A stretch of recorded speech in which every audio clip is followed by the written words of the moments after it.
By really 3Ds. I don't think you can look at an internet forum, a Discord page or a Facebook page relating to Uniformation at the moment without hearing about quite a few disgruntled customers relating to the GK3 Ultra. And if we take a quick look at that, there's been some issues with Uniformation, and we've all heard and we've all seen evidence of that. There's been some delays in shipping, there's been some damaged products arriving with the customer, in essence the lids arriving broken, or the screen not working, or the build plate not being flat.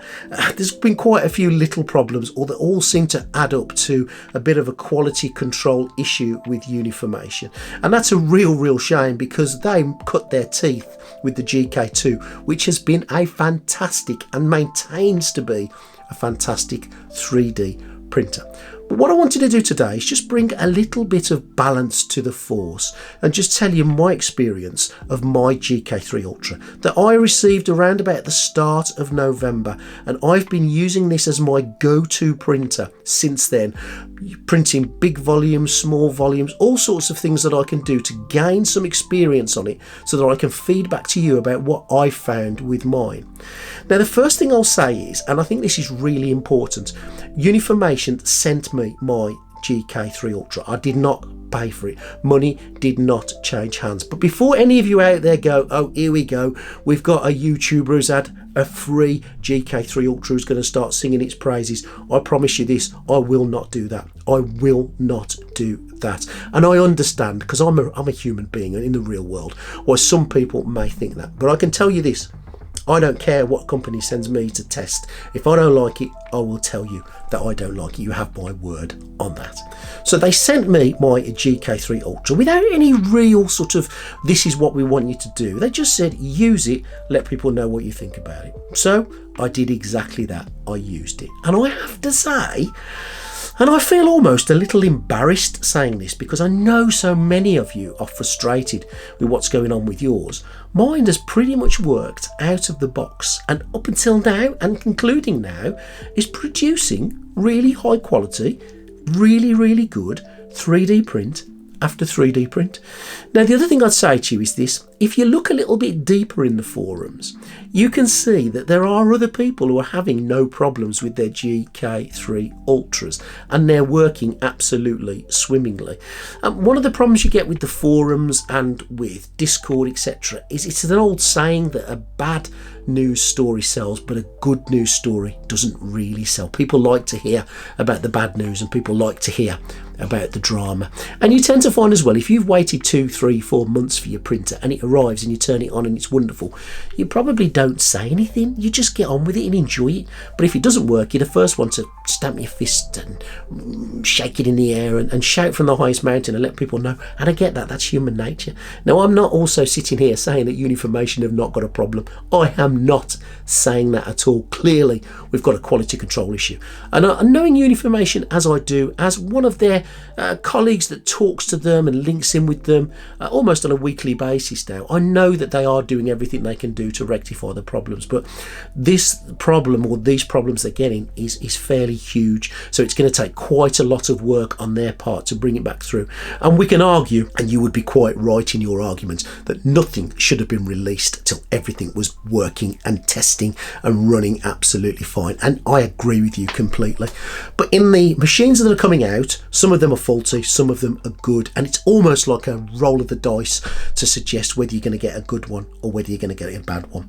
But I just wanted to let you know that after 2 months of ownership of this GK3 Ultra that I have, I think it's an absolutely wonderful machine, and I'll tell you why. Now, if you watched my initial video where I said that I probably wouldn't be buying a GK3 Ultra because I've got the GK2, and you watched maybe my follow-up video where I reviewed the GK3 Ultra, I did say at the end that for me, for what I do with my 3D printing, I wouldn't personally buy the GK3 Ultra. I do not need a huge build plate. I am quite happy with my smaller build plate printing more often. Now, it's not going to fit everybody. One size will not fit all with this. And what I mean by that is this. If you're maybe running a small business, if you're working full time, if your hobby means you don't get that much time to dedicate towards it, and when it comes to printing, you don't want to be printing sort of plate after plate after plate. You want to try and get everything into one plate because that's your only window of opportunity, then maybe a bigger build volume is for you. If you're going to be printing huge things all the time, things that just don't fit on a 10-inch printer without having to cut them in half and then join them together, then sand all the gaps, etc. If that's you, then perhaps a bigger 3D printer like the GK3 Ultra is for you.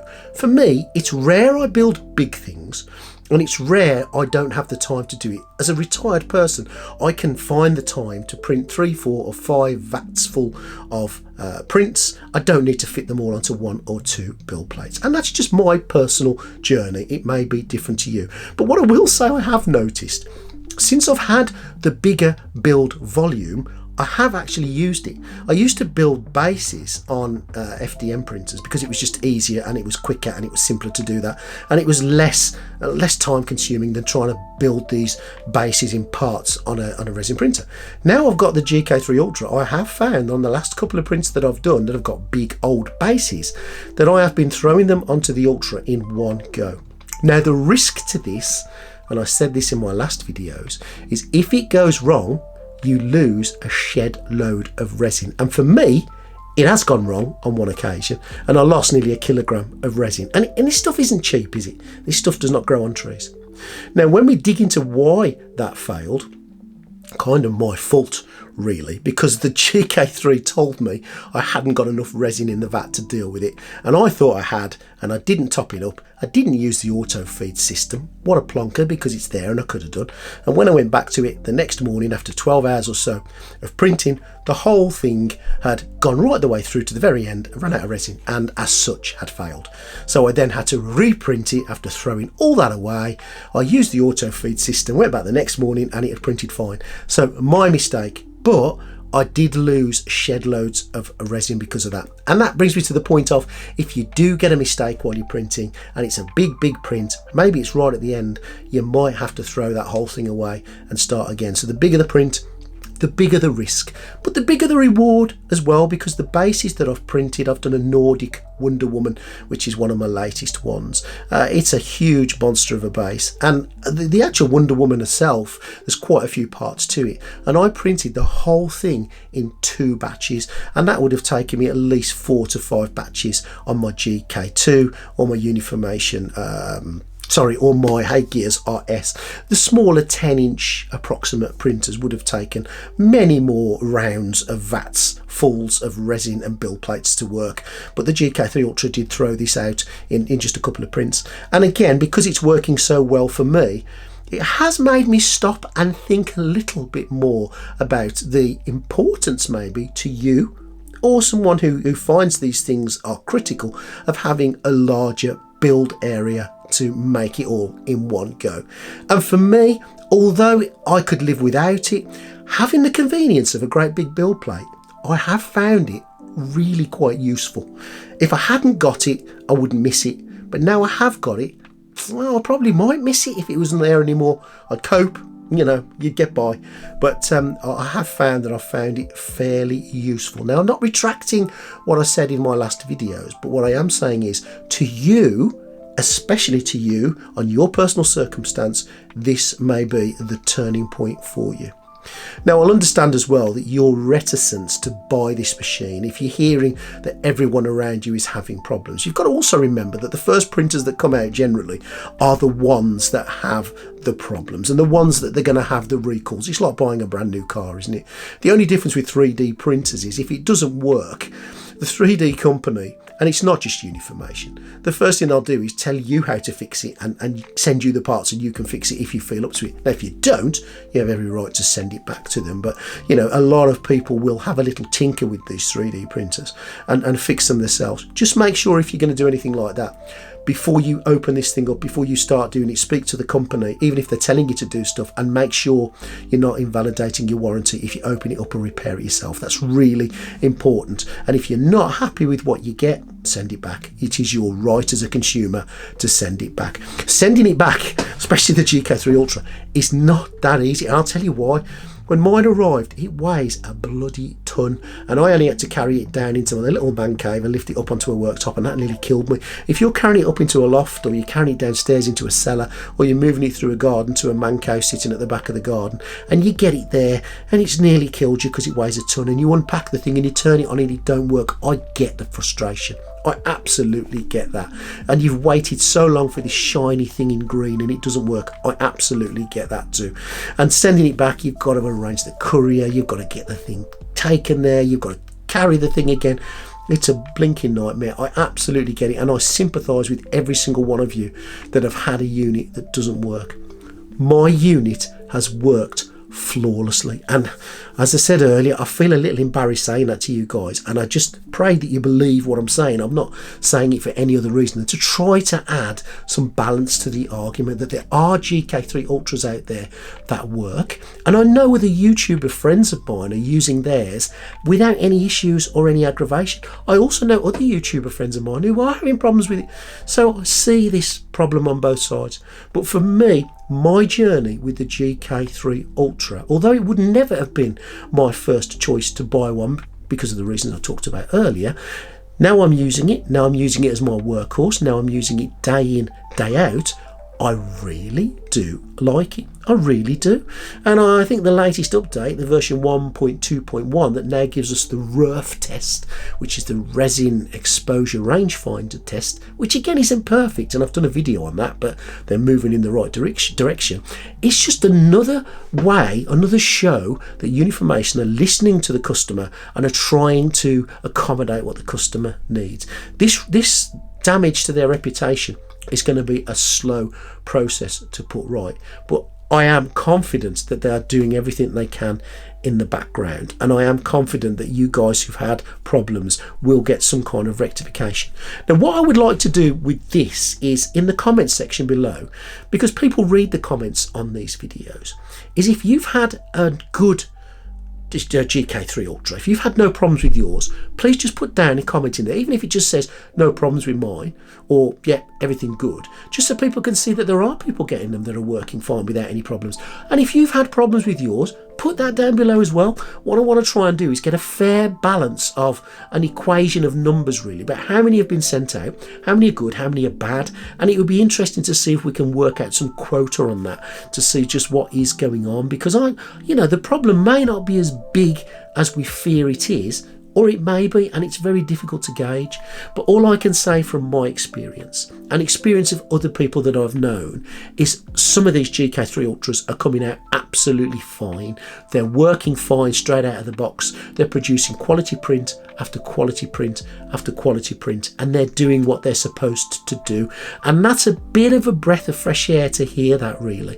It doesn't mean every one of them is going to be the same, but there are some out there that are working, but perhaps we're not hearing about the ones that are working really, really well. So let me know in the comments if you've had one of these and you're having no problems with it at all, and I want everyone else just to know that, really.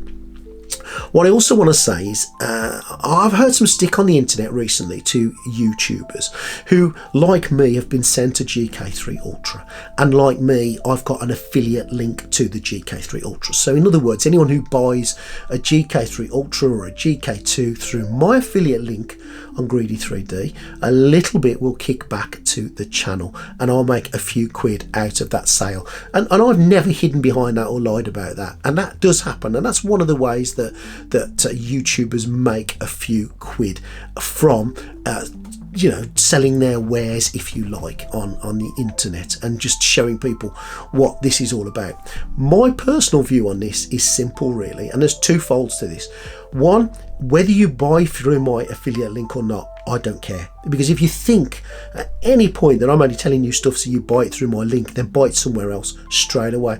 The other thing I would say is, if you think at any point that I lie to you, if you think that I don't tell you the truth, if you think that I try to twist the truth to get you to buy something through one of my links so that I make money off you and I sit there rubbing my hands together, then I would say this probably isn't the channel for you. It's because I don't do anything like that. So just unsubscribe from the channel. It's been nice knowing you, and go and find another channel that you enjoy watching. watching, because I would never rip anybody off and I would never lie about anything that I recommend on this channel, and I'd like to think that I have your confidence in knowing that I don't do that. And if you just look at the first time I've done the GK3 Ultra and the second time I've done it and the first time I did the Hey Gears Ultracraft Reflex, on each of those occasions I said I wouldn't buy one, and that's me being honest. Things change, things move forward, and you change your opinions as you use them more often. A bit like me with the Ultra, and I think I've explained why I'm changing the way I feel about it.